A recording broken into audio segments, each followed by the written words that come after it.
Hey guys, how's it going? Kripparrian here, bringing you guys another card review from the upcoming Knights of the Frozen Throne expansion. Now, I'm just going to go where I left off. If you want to see my other reviews for the cards preceding these ones, you just go back in order, and the cards are going to be in the order that they were revealed in this last, 4-day period or something. There's been a lot of cards, and kind of a contrast to what we've seen the last few weeks of releases, or reveals, I suppose. These cards are actually somewhat good, at least a decent number of them. We're starting to see some extremely powerful deck and meta defining cards, and some of them are really exciting. You know, when the expansion was first revealed, the hype level was relatively high because it's, Lich King stuff, and then we saw the cards, and we saw the second batch of cards, and then it was actually pretty low. But once we've started seeing these cards in the last few days, things have been on the up, and I'm actually pretty excited to try some of these. Kick it off, we got Animated Berserker, 1 mana, 1/3. That's like, oh no more of these. It's for Warrior, oh, Pirate Warrior. But then after you play a minion, deal 1 damage to it. It's like, wow, that's really crap in just, a curve deck. You have to have massive synergy for a card like this to be good in an early game deck. Otherwise, you're using this for extreme combo activators in more of like a mid-range warrior list. I can't really imagine what that would be like, but the effect is powerful. A lot of the time, you'd see control warriors and mid-range warriors wasting cards like Whirlwind just to do 1 damage to the stuff that you're playing. Now, with this card, you can basically do that as well, and you have something on the board, and it's a threat to continue doing damage to your own minions, which might not be a threat really, but I think you can design a deck around it that would make sense, that would actually have this card kind of like the key point of the deck, kind of like Malchezaar Imp is to a discard Warlock. We have Sanguine Revealer, another 1-drop Warlock. Battlecry, destroy a friendly minion, gain +2/+2. So, yeah, it's like a 1 mana 3/3, and some minions are pretty damn disposable, but yeah, it's not always the case that you can do that, so it's a bit of a clunky card. It's a pretty interesting one, though. I think the best case for this card is you have like a Divine Shield or like Death Rattle-y garbage minion in turn 1. You play this on turn 2, and a 3/3 on turn 2, plus maybe another 1-drop, is actually a gigantic lead on the board. I think it could help Zoolock, certainly going to help Warlock in Arena a little bit. Not a lot, but a little bit, and maybe that's good enough to see a bit more Warlocks in that game mode. And Howling Commander, 3-cost 2/2 Battlecry, draw a Divine Shield minion from your deck. So this card is pretty powerful. You get a card draw for 3 for a 2/2. That alone is fair. I wouldn't call that good, but it's fair, right? People get all excited about, dropping, oh man, you played this, you get your Tyrion. Like, so what? You're still going to have more Divine Shield minions than Tyrion in your deck. You might not get Tyrion. And even if you get Tyrion, you have to play Tyrion on the next turn, and you just had a crappy tempo play. You can't play this on turn 10 and then play Tyrion because that's 11 mana. If this was like a 2-cost 0/1 with that Battlecry, I think that would actually be stronger. So it's interesting, but you're really going to have to make a deck full of Divine Shield minions, full of shields, everything, for this to work. And you basically are working off of the fact that you might be playing a deck with a lot of low drops, a lot of Divine Shield minions, and the fact that you're sacrificing tempo to play this can kind of be made up almost immediately, not just, oh, it's Tyrion again. But fairly strong card still. Venom Strike Trap. When one of your minions is attacked, summon a 2/3 Poisonous Cobra. That's not bad. This is a pretty good secret. A lot of people just lost their minds over this. There's nothing to lose your mind about. It's obviously a strong secret, but when you're playing a Poisonous Cobra into a board that your opponent controls, it's often not going to be as good unless you're running a lot of taunt minions. You're playing Hunter running a lot of taunt minions. I'm not so sure that's going to work, but who knows? A new expansion, new deck types and all. This might actually be a much stronger card than I realize, but I think it's just good. Snow Flipper Penguin. Yay, another one of these. It's a beast this time. Shadowblade, 3-cost 3/2, is a rogue weapon, and the Battlecry gives your hero immunity for the turn.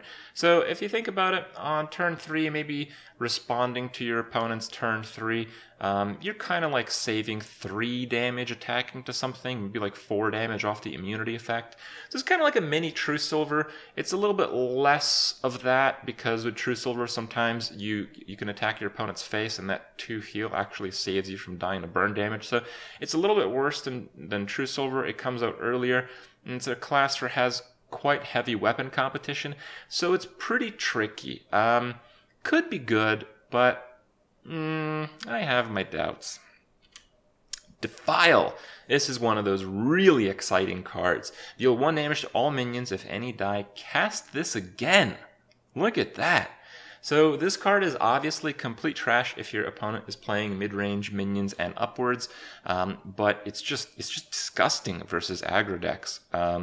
Like, if you just think about most aggro decks or most zoo decks or most just like early game to mid game decks, they have like curved playstyle. So they're usually playing like a 1 or 2 health minion turn 1, 2 or 3 health minion on turn 2, 3 or 4 health minion on turn 4. This is like kill that one, kill the next one, kill the one after that, kill the one after that.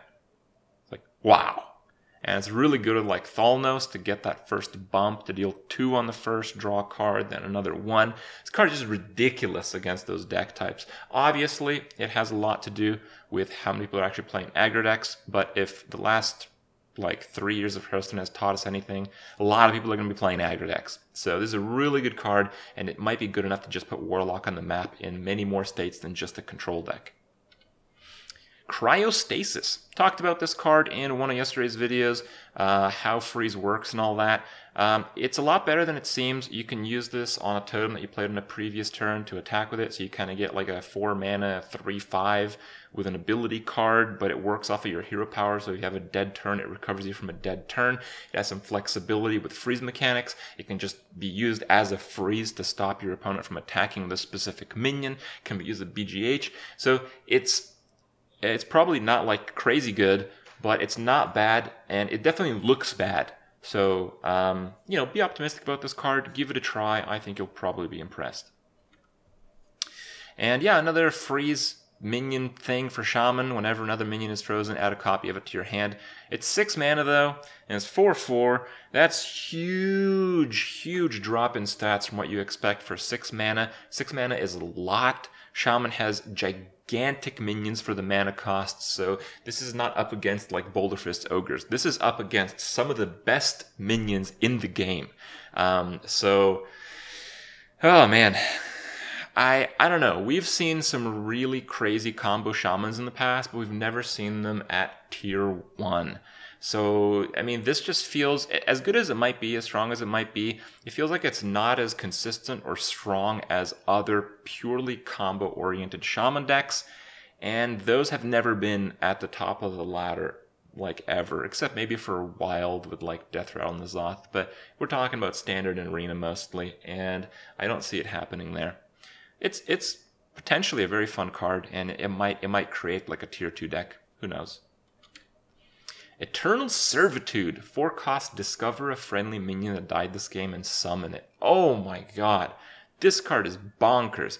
Obviously, you have to make a very specific deck. You have to make sure you have very few minions, and it always lands on a minion over 4 mana. Hopefully one way over 4 mana, and the tempo lead ends up giving you the whole game.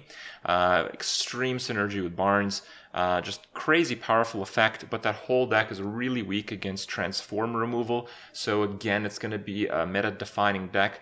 Hard to say that it's going to be tier 1, because if you have everyone playing a deck that works around this card, then Shaman's just going to run Devolve and Hexes, and your deck's going to be garbage. So it creates a very powerful deck, but that deck is very easy to counter, and that's really important to understand. In Arena, though, those counters are not always available, and this card is probably going to be stronger in Arena than Constructed, even though a lot of the time it's going to pick up some pretty bad minions, because you still have to curve out in Arena. It's just that in Arena, if you can play like a 5-drop and maybe a 6-drop, and then res a 5-drop and a 6-drop with this card, maybe even a sneak and a hero power or something, you know, that's so hard to come back from if you're playing against a priest. So we'll see. Doomed Apprentice, Mage card, 3 mana, 3/2.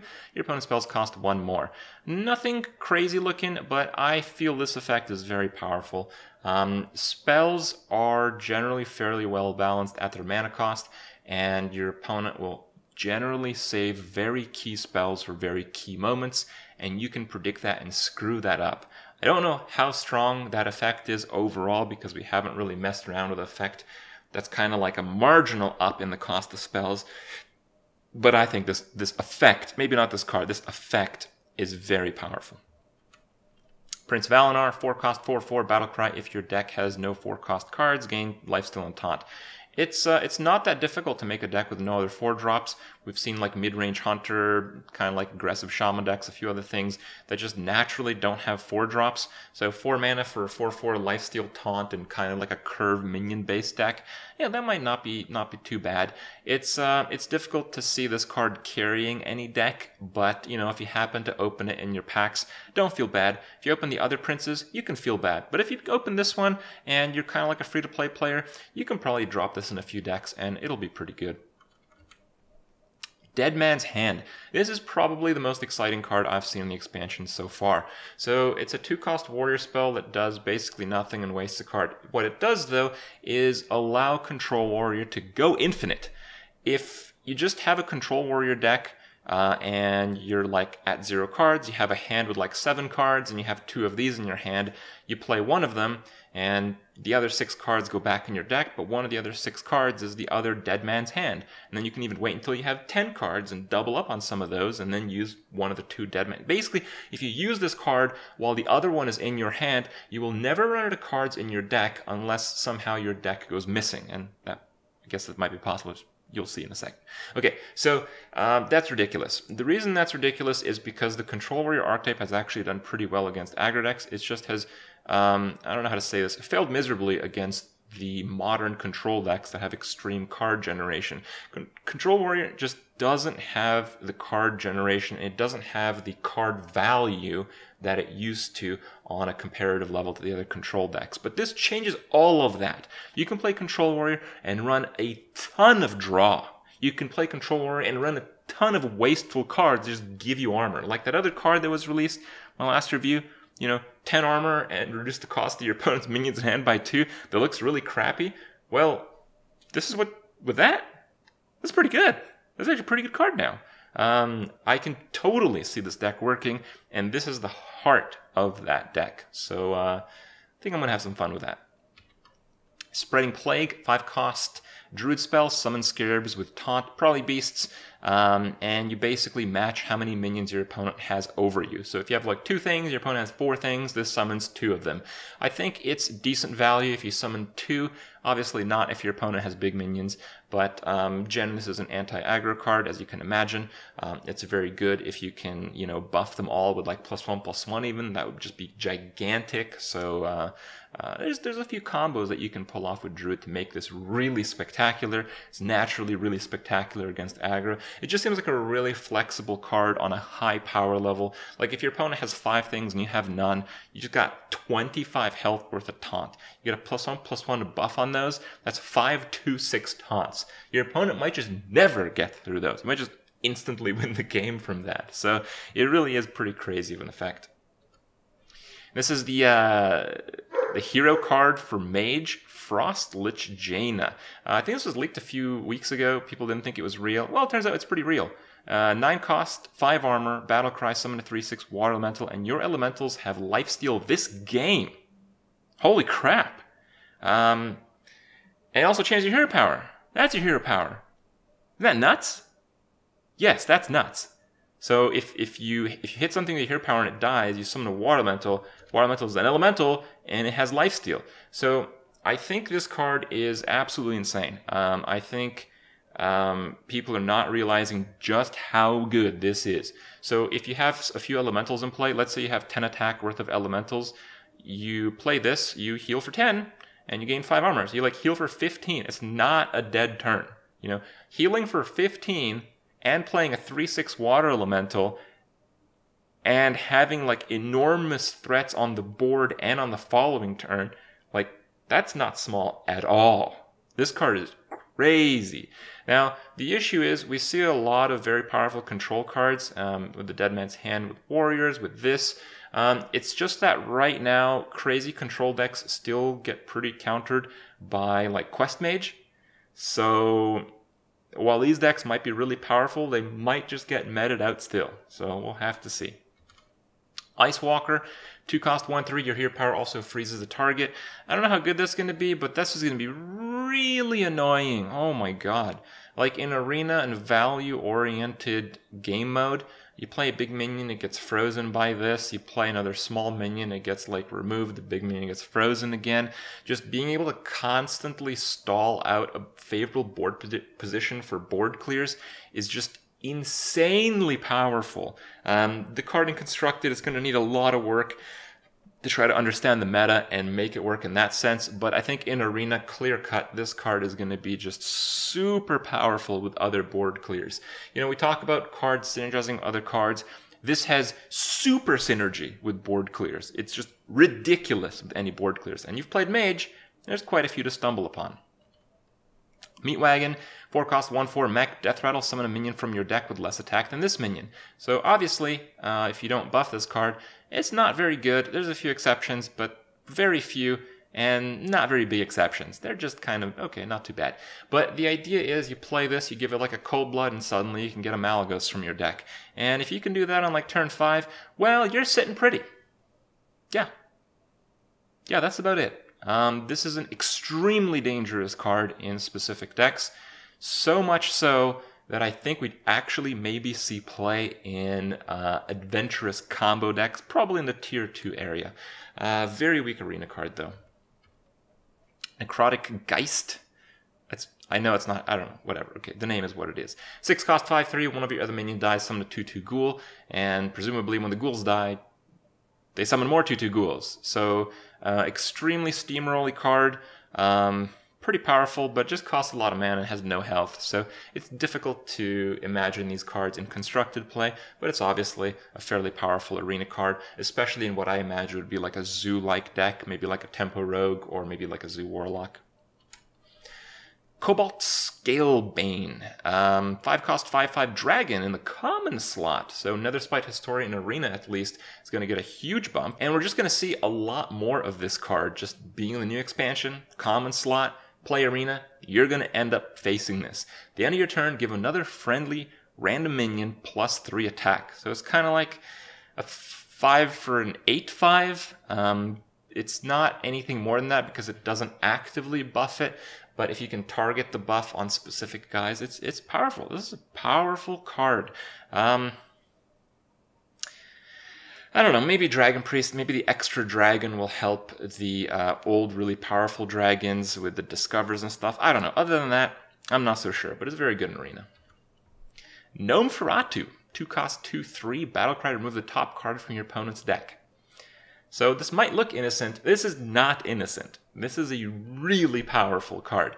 I mean, I'm excited to see this effect, but I'm also a little terrified that Hearthstone's going in this direction. I really want to try it. I think we're going to have some amazing moments with cards like these, but I just feel like if people like it, Blizzard might make like 10 cards like this, and then we'll have another level of RNG to our games. What card does my opponent remove from my deck as I try to play it? So, but it is really interesting. If you think about it, if you played a lot of the control decks, when you have very key combinations or very key cards that you require to actually win the game, having even one of those removed just ends it. Now, think about playing against like Freeze Mage. You see an Acolyte and you know you can give him like 3 cards, but if it discards 1, if you can draw 3 for them by like triple pinging an Acolyte just to mill one of their cards, that's often worth it. That's often a play you'll do. You'll see like Antonidas milled or see Alistraza milled, then you actually win the game from that play just because getting rid of very specific cards completely nullifies your opponent's chance to win in some cases, and depending on the meta, that can be in a lot of cases. So a card like this can be very powerful. My only argument against a card like this is that Warlock is kind of like a very brutish class, especially if you're playing zoo-like minions. This seems to be like a zoo-like minion. So if you think about it, like, you know, if you mill Alistraza when playing a Freeze Mage, you're still going to lose to the Freeze Mage because you're playing Zoolock against Freeze Mage.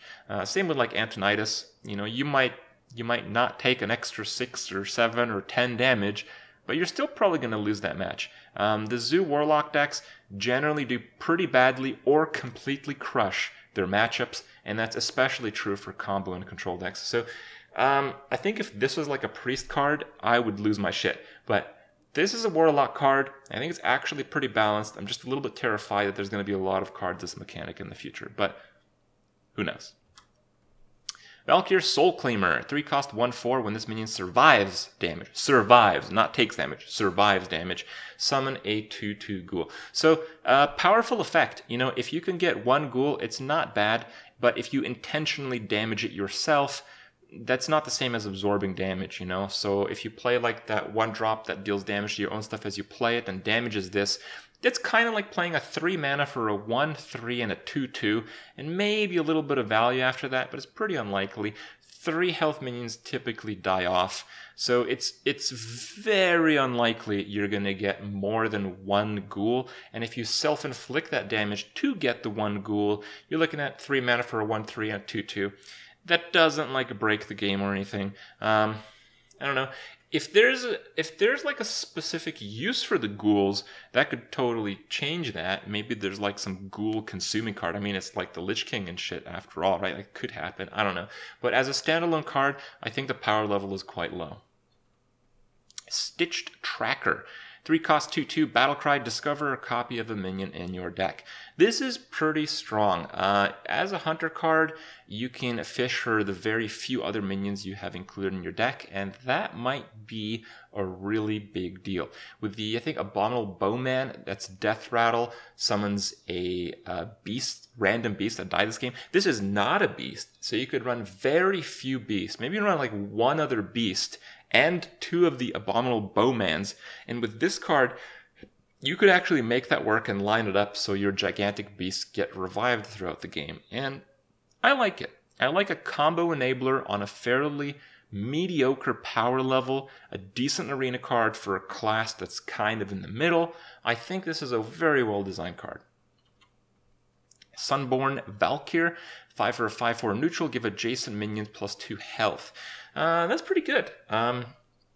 In Arena, though, we're talking about Arena because this is obviously not good enough for Constructed, but in Arena, getting a little bit extra health and pushing that tempo is a really big deal. This is certainly a valuable card, probably on a similar level to Dark Iron Dwarf. It's just a little bit trickier to set up, so if you're playing a spell-heavy mage or priest deck, which you often are, it's not going to be as good as like Dark Iron Dwarf, but if you're playing a minion-heavy deck, probably more of the likes of Paladins or Druids or, you know, Warlock, this is a lot stronger because if you can have 2 minions trade up at the same time as well as playing an attack-oriented statted card, that is a huge tempo boost to the board. So should be interesting, and I like the fact that it, again, encourages people to think in advance or positioning. Even though I screwed that up a lot, all of us do. It's something that good players will often win more from than newer players, and I appreciate that. Okay, so this is the Priest Legendary. People lost their mind over this card. They really did. Battlecry, shuffle a copy of your opponent's deck into your deck. So that's really insane. It's just that, like, if your opponent's playing an aggro deck, this card is, like, worthless. So this card's, like, you know, often we talk about a card being good or not based on how the meta happens, but there's usually still some innate worth to the card. So, you know, the card's, like, pretty good, but it could be really good if the meta kind of makes it work. Well, this card is just total ass if your opponents are all playing aggro. It's just horrible, unplayable. It will lose you the game if you don't play it. It'll lose you the game if you do play it. It's horrible. Against control matchups, you will go from probably close to a 50-50 to nearly automatically winning. So it is one of the most polarizing cards based on the meta that we will see. That's what makes it basically impossible to really analyze. But I did have a few other thoughts on the card as a whole. I think it's just overall going to be a really fun card, a very meme card, having just a ton of cards in your deck. You see like Prince versus Prince legendary matchups, and you play this and you have like nearly 70 cards in your deck, or maybe you can bounce this and constantly play it to have even more than that. Just some really crazy moments that are going to happen, and I love me cards like that. The other aspect is I have a feeling that deck trackers are going to make this card a bit unfair, and I worry that I really like deck trackers, to be honest. I think that Blizzard might take a stance on deck trackers because they are actually abusable with this card. So think about it. If you have a deck tracker and the deck tracker can actually track the cards in your deck, I don't know if they can do that, but I'm pretty sure they can. That could be a problem. Because if just by playing the game normally you can't see that, well, that could be an advantage. However, that might not be the case. It might be one of those cards where you can just hover over the effect on the left and you can see all the cards that went into your deck. So it might be pretty fair, but I think it's something that Blizzard should have in mind, and hopefully they did have that in mind when coding everything. Embrace Darkness, another priest card. Spell, epic. Choose an enemy minion at the start of your turn. Take control of it. So it seems like a powerful effect. It's not as good as Mind Control. You might think, well, it's like Mind Control, except your opponent injures the card more. That's not true. It's worse than that. So if you're playing this card compared to Mind Control, yes, you save 4 mana.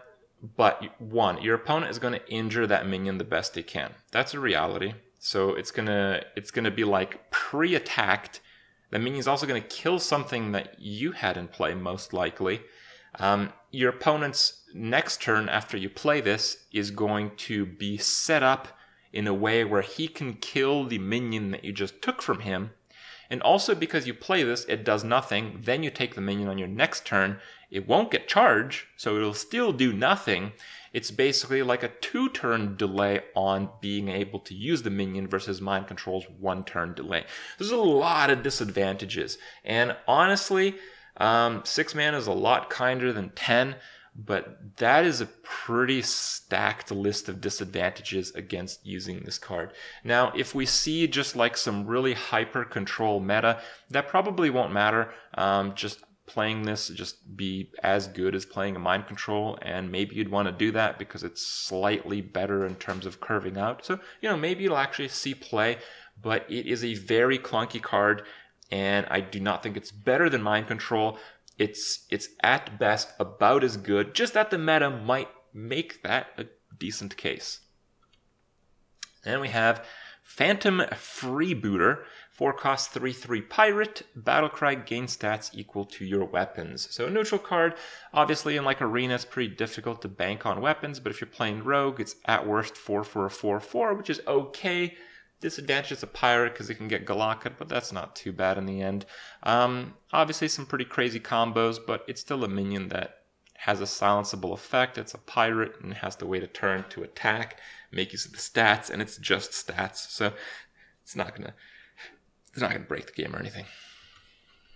Then we have Mind Breaker.